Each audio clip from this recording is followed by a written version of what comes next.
Hey guys, we officially have made it to Friday. So, what you're doing today is you are going to, in class, the kids are going to read out the point of view group papers that you wrote this week. Most of you got on and worked with your groups as you were instructed to do, and you received participation points for doing so. Those of you that did not, you did miss out on a significant amount of points for English. That will hurt your grade a little bit. You need to make sure that you are answering and reading emails, responding when we need you to respond. It is very important that you are on top of all of the communication that has to do with remote learning so that you can stay on top of all of your assignments and so on. So today your class is going to go through and read all of the narratives, the point of view narratives that you guys wrote as a group. I have gone through and read them. They are not graded yet, but I have read them, some of which are pretty comical. So you guys did a pretty good job with them.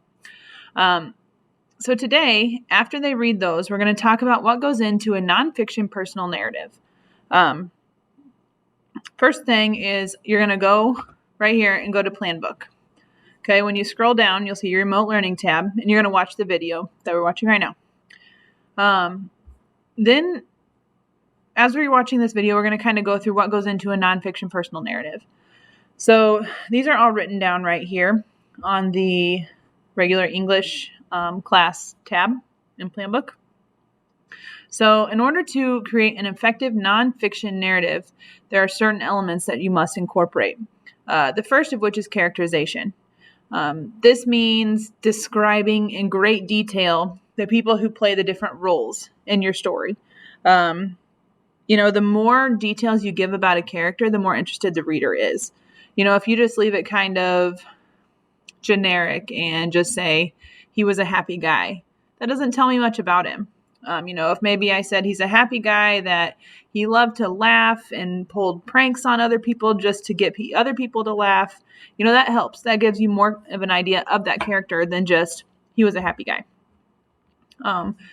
Another element that goes into a narrative is the fact that it needs to include a description of the impact of the event on the different people that are involved. If you're telling a story, you want it to be interesting, okay? And you want it to impact others in some way, shape, or form. Maybe it impacts you as the main character of your story, and that's fine. But it still has to create an impact, good or bad, on somebody that is involved. When you're writing a personal narrative, you need to make sure that all of the events are in order, okay? If you are jumping around from the first event to the third event and then back to the second event, people are going to be completely confused and not be able to follow your story. You typically start at the beginning and work your way through the end in a personal narrative. So what I want you to do is keep that in mind whenever you're brainstorming your topics, to make sure that you do have main events that you can walk yourself through that will help keep the reader interested. The other thing is you need to have dialogue in this personal narrative. So if it's a story but just about you, are you going to have dialogue? Probably not. You almost need to make sure that you have somebody else in your story so that there is some dialogue going back and forth between two characters. You also need to make sure to have transitional words. So you don't just want to jump from one paragraph to another paragraph. There needs to be something in between that makes it flow, that makes it smooth. After, then, because, next. Any of those would work. Use well-chosen vocabulary. So don't just use very simple words. You're an 8th grader. Okay, you can use a more complex vocabulary in your writing now.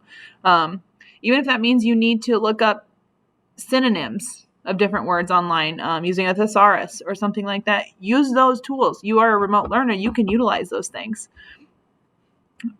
Be very vivid in your descriptions as well. If you're describing, maybe you're writing about when you went camping one time with your family and your cousins and something funny happened. Be very detailed in your description of the setting. So maybe it was a crazy hot day in the middle of the summer, 95 degrees, and the humidity was at 110%. I don't know. Something funny, okay? Something that makes people visualize the experience that you were having. The last thing is it needs to include a conclusion. Your story has to have an ending. You can't just leave it at a cliffhanger. Okay, personal narrative has an ending. It sums everything up, The character figures whatever it is out that he needs to figure out, or something happens to end the story. So that's kind of what you need to think about whenever you're brainstorming the different topics for your personal narrative. Then what you're going to do is you guys will go on teams. But for right now, I'm just going to open it right here.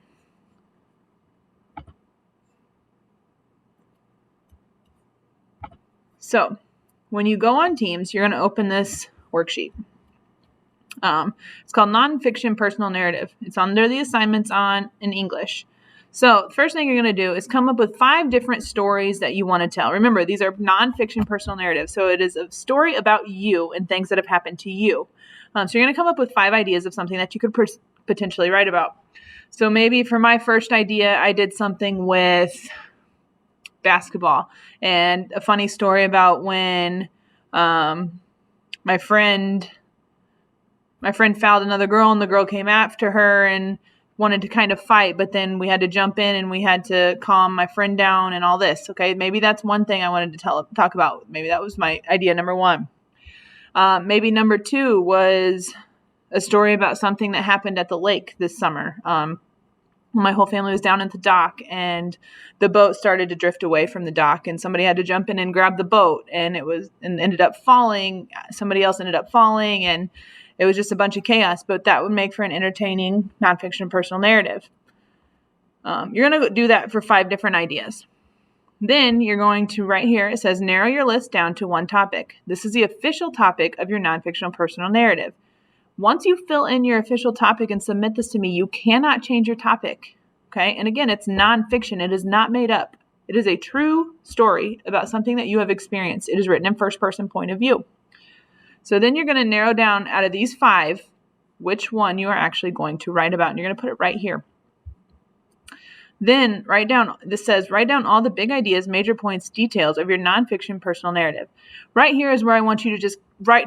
Just write down anything that you need to make sure is included in your personal narrative. This will be something for you to reference while you're writing. If you need to, you can make it a bolded list, however you want to do it, but you need to make sure this whole space is filled with different ideas for your personal narrative. Maybe it's details about your setting or things to remember that somebody said and you didn't want to forget it when you're typing. Anything and everything goes right here. Then you're going to go ahead and turn it in. And that is actually the end of what you're going to do today. And then next week, we'll actually start working on these in class. So if you have any questions, let me know. Otherwise, have a great weekend and talk to you again probably Monday.